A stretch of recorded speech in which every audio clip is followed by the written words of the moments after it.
Nepal is such a beautiful country. If you look at the Himalayan ranges, it's like so amazing. But that beauty comes with a price, because Nepal is one of the most disaster-prone countries in the world. One of the most dangerous faults lie in these Himalayan regions. I was born and I grew up in Kathmandu, so I'm very much a city girl. I did my master's in structural engineering from Institute of Engineering at Tribhuvan University. In the beginning of my career, I worked in a very commercial sector, so I was doing like all these high-rise buildings, shopping complexes. But then later, I switched gears a little bit and started working in energy efficiency in construction sector. And then the 2015 earthquake happened, and then because earthquake-resistant design was my specialty, and I got to, there was like so much work to do. I started again working with build change right after the earthquake, so that was a post-disaster situation. The systems we had to create, the way we approached community, the way we worked was it had to be very, very different in a post-disaster setting, or rather, when compared to a prevention setting. Because in a post-disaster setting, we're in a bubble where thousands of houses are damaged at the same time.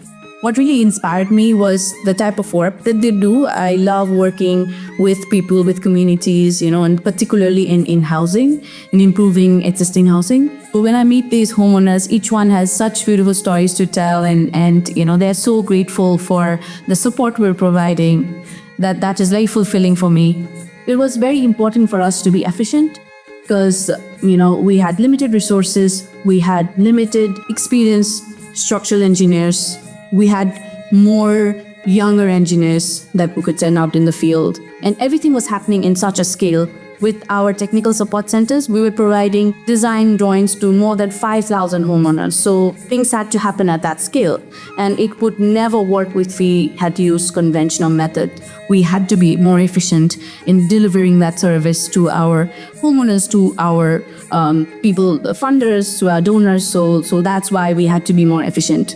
We used mobile application to collect preliminary design information like the size of the house, the number of openings, all this information we collected through mobile applications, and that was synced with our Senjol team, where we had more experienced engineers supervising the design process. So the design happened at the central level, and once the design drawing happened in a sort of semi-automated process using Revit and Dynamo and those kind of systems, these design drawings were then sent back to the engineers in the field, which were relatively, younger engineers.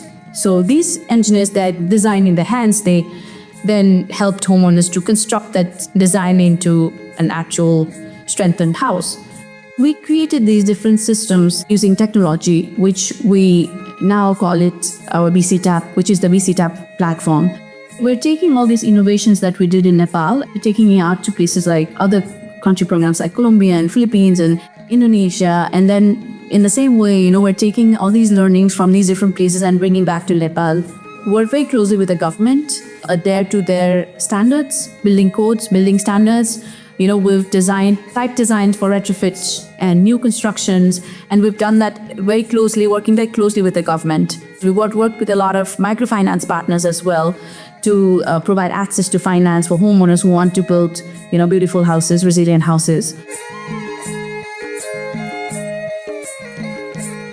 I would like to thank all our collaborators, our partners, to support us in making these houses safer.